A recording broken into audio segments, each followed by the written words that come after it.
It's time to choose a side. I choose Iron Man. I choose Pikachu. Not even the right property, though. And this is Nerdist News. Unbelievable. Here in the midst of Star Wars fever, Marvel decides to pull one hell of a mic drop last night on Jimmy Kimmel Live. Oh right, Marvel, you're still doing like huge stuff. The Captain America Civil War trailer is here! So pull out your magnifying glass or whatever Tony Stark would use in lieu of a magnifying glass. Sharpen your scalpels, because we're going to get dissecting. If you missed out on the comic books, here is the too long didn't read for Civil War. A rookie superhero group called the New Warriors caused a major explosion, killing hundreds of civilians, which leads the government to implement the Superhero Registration Act, in which heroes must unmask themselves and work for the government. Iron Man is pro-registration for security reasons, and Cap is anti-registration for privacy reasons, so worlds collide and boom! The trailer pretty much opens where the after-credit scenes of Ant-Man take place. The Winter Soldier trapped with Cap and Falcon, except now he remembers he's Bucky. Hooray! Yay! I myself. After a montage of explosions and chaos, which the trailer implies that the Winter Soldier himself caused, special forces attempt to apprehend him, leading to a high-rise escape. Cue Marvel logo. We then get a quick speech from General Thunderbolt Ross. Whoa, that is a deep cut and an awesome name from the Edward Norton Incredible Hulk. Right. About how some people view Cap as a hero while others see him as a villain. Now, in the comics, Thunderbolt, not a poor name Ross, has one hell of an alter ego.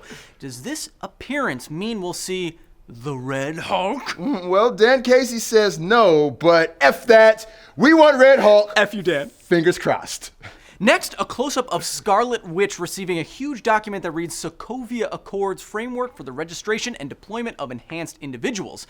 There it is, the registration. These were first name-dropped in the post-credit scenes of Ant-Man. If you don't remember, Sokovia is the country at the end of Ultron that became the floating city. The Accords were prompted by some sort of international incident that was mentioned in the film's first synopsis, which led T. Stark to side with the government. What incident, you ask? Well, Crossbones was wreaking havoc in that D-23 footage. Maybe it was that. Yeah, or maybe Bucky has straight up been murdering people as a Soviet assassin. This all, of course, leads to the arrival of everyone's favorite billionaire in armor. Batman? Still the wrong property. Quit trolling me, man. It's Iron Man. Sporting a black eye, Stark and Rogers spar verbally while agents cart off Cap's shield. And what's this? Blink and you'll miss it. An appearance by Bilbo. Sorry, can I just... Martin Freeman?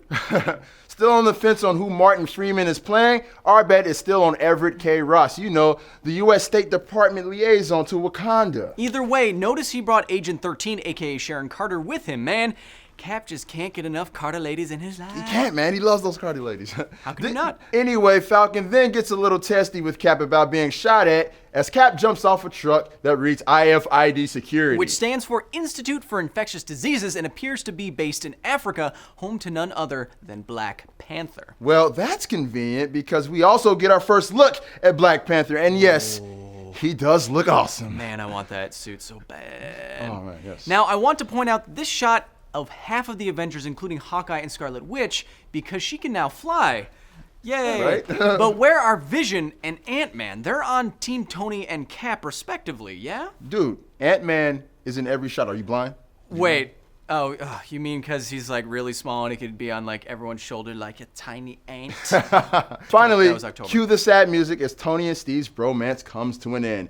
We see Tony cradling what appears to be the lifeless body of James Rhodes, aka War Machine, with a giant hole in his chest. Oh, now, in the comic book, the only major death to come of the Civil War was Goliath, who was murdered by a cyborg clone of Thor, what that really happened, who was created by Stark and his bros. This was a huge turning point as many members left the pro-red side after that incident. It appears Marvel might be flipping expectations on who to root for. In the comics, Stark was basically a villain and Cap was clearly the good guy. But here, killing off Rhodey would definitely get us right in the field, so it's a little more complicated this time around. I like that. Yeah. And if that wasn't enough, we get a rather brutal beatdown of Iron Man as Bucky and Cap tag team him into the floor. No Tumblr. That's not what I mean by tag team. Don't gift me saying it.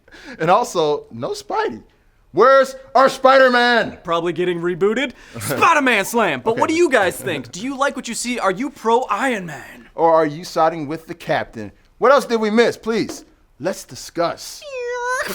There's a lot to tell you about and we only have 30 seconds. Go! First, don't miss our Doctor Who fan show right after Doctor Who this Saturday. We've got super in-depth conversations to help you process the timey-wimey events you just saw. Oh, check out Nerdist Play. We're talking about Star Wars Battlefront, and I'm teabagging Jedi. You don't want to miss it. On Because Science, we're talking about how big bugs can actually get and if they ever get like rad roach side, which would be super gross. Check out our Fallout sketch, Cheers and Fallout together. Brilliant. Now we're finally done talking about Fallout. For real? No, I just passed 80 hours and I have like a freaking jetpack now, so never. Ooh, Team Institute all day. What? You can do that? Oh, spoiler.